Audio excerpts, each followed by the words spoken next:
اذ قال له ربه اسلم، یاد کرو جب ان کے رب نے ان سے فرمایا اسلم، گردن رکھ، گردن جھکا دے. قال اسلمت لرب العالمین، ابراہیم علیہ السلام نے عرض کی میں نے گردن رکھی، میں نے گردن جھکا دی اس کے لیے جو سارے جہاں کا رب ہے. وَوَصَّى بِهَا ابراہیم، اور اسی دین کی وصیت کی ابراہیم علیہ السلام نے بنی ہی اپنے بیٹوں کو. وَيَعْقُوبُ، اور اسی دین کی وصیت کی حضرت یعقوب علیہ السلام نے اپنے بیٹوں کو. یا بنی، یا فرمایا اے میرے بیٹوں، ان اللہ اصطفیٰ، بے شک اللہ نے چن لیا، لکم الدین، تمہارے لیے دین کو، فلا تموتن الا وانتم مسلمون، تم ہرگز نہ مرنا مگر اس حال میں مرنا کہ تم مسلمان ہو.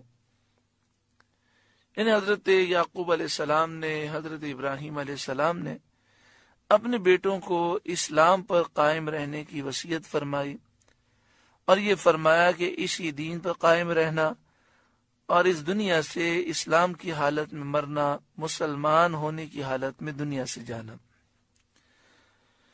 اس آیت کریمہ سے یہ واضح معلوم ہوا کہ تمام نبیوں نے اسلام کی دعوت دی ہے، ہر نبی کا دین اسلام ہے. حضرت یعقوب علیہ السلام، حضرت ابراہیم علیہ السلام، ان کی اولادوں کا دین بھی دین اسلام تھا، ان کے متبعین کو مسلمان ہی کہتے تھے.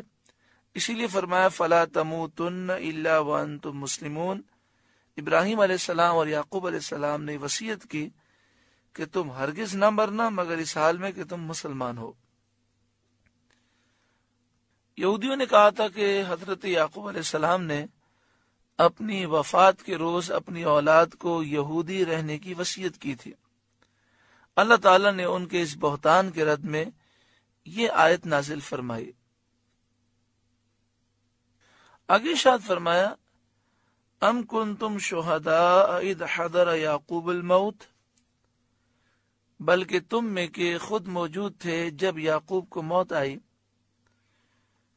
معنی یہ ہے کہ اے بنی اسرائیل، تمہارے پہلے لوگ حضرت یعقوب علیہ السلام کے آخر وقت ان کے پاس موجود تھے، جس وقت انہوں نے اپنے بیٹوں کو بلا کر ان سے اسلام اور توحید کا اقرار لیا تھا.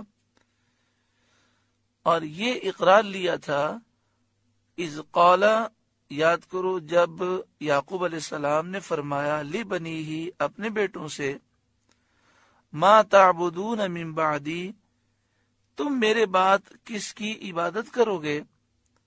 قالوا، وہ بولے، نعبد الہک، ہم عبادت کریں گے آپ کے خدا کی، و الہ آبائی کا، اور آپ کے آباء و اجداد کے خدا کی، ابراہیم و اسماعیل و اسحاق، ابراہیم، اسماعیل اور اسحاق علیہم السلام کے خدا کی، الہ واحدہ، ایک ہی خدا کی، وَنَحْنُ لَهُ مسلمون، اور ہم سب مسلمان ہیں، اس کے حضور گردن جھکانے والے ہیں. اب دیکھیں اس آیت کریمہ میں واضح بیان ہے کہ وَنَحْنُ لَهُ مسلمون، ہم سب مسلمان ہیں، ہم سب اللہ کے حضور گردن جھکانے والے ہیں. اس سے پھر واضح ہوا کہ ابراہیم علیہ السلام، اسحاق علیہ السلام، اسماعیل علیہ السلام، یعقوب علیہ السلام، ان کی اولاد سب کا مذہب دین اسلام تھا اور سب نے اسلام ہی کی دعوت دی. ہاں، شریعتیں مختلف ہوتی ہیں، بعض احکام مختلف ہوتے ہیں. کسی شریعت میں ایک نماز ہے، کہیں 2 نمازیں ہیں، ہماری شریعت میں 5 نمازیں ہیں. کسی شریعت میں زکوٰۃ 25% ہے، ہماری شریعت میں زکوٰۃ 2.5% ہے. تو یہ احکام کچھ مختلف ہوتے ہیں، مگر بنیادی عقائد اور بنیادی مسائل وہی ہیں جو ہر دین میں ہیں، ہر نبی کے دین میں وہی بنیادی عقائد ہیں، یعنی آدم علیہ السلام سے لے کر سرکار دو عالم صلی اللہ علیہ وسلم تک ہر نبی نے اسلام کی دعوت دی اور ان کے متبعین مسلمان تھے اور ایمان لانے والے مومن تھے۔ کوئی بھی یہودی مذہب کا داعی نہیں ہے، کسی نبی نے یہودی مذہب کی دعوت نہیں دی، عیسائی مذہب کی دعوت نہیں دی۔ یہ عیسائیت، یہودیت، یہ بات کے بنائے ہوئے من گھڑت دین ہے۔